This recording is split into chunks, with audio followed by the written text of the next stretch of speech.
Good afternoon, everyone. My name is Shatoya Moore, and today we're going to talk about creating effective presentation for adult learners.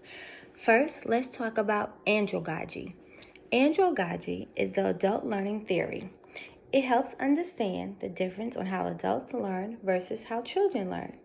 A man by the name of Malcolm Knowles in 1968 adopted this theory. He wanted to recognize the uniqueness of adult learning and the different styles they learn. So he came up with 5 assumptions of adult learning.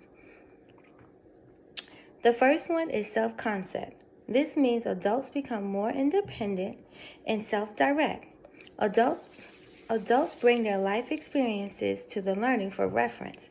With children, teachers provide those experiences for them. Second, adult learning experiences. Children are learning as they go, but with adults, they bring their previous experiences into the learning to enrich their own process of growth by learning new concepts. Number 3, readiness to learn. Adults are eager to learn and are selective of what information they are willing to hear. This is where, when we have planned professional development and the presenters present their presentation, it needs to be meaningful and intentional. Fourth, orientation to learning. This is similar to readiness to learn. When they learn something, they apply to the problem so it can be fixed. Number 5, motivation to learn.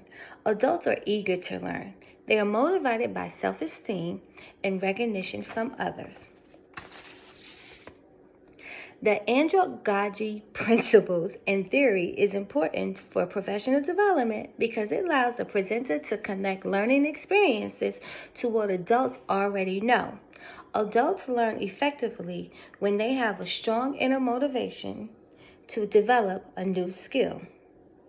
Best practice when delivering effective presentation to adult learners is to know your audience. Find out what your audience wants to learn. Do your research on what they're struggling with. After you know what they need to learn, set clear objectives. Adults' first question when in training is, why are we learning this? Why do we have to learn this? By having clear objectives, they can have an understanding on why it's important to them and how it will help them in their practice. Another best practice would be collaboration. By working in a group, you get to learn from others. Culture, ethnic, and gender bias affect presentation effectiveness because with culture, staff members who use different language, words, gestures might offend someone. We have to keep in mind everyone may think it's wrong, but in their culture, it's correct.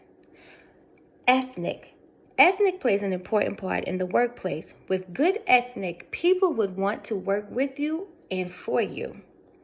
To reduce and or eliminate bias, this means to try to make everyone equal. Communication is the key. Some strategies would be to have a conversation about stereotyping and to have a conversation about the foundation of bias. Like I said earlier, communicate. You have to be able to talk in a group setting of what is bothering you, what the situation is, and try to solve that situation. I hope you enjoyed my video on effective presentation for adult learners. Thank you.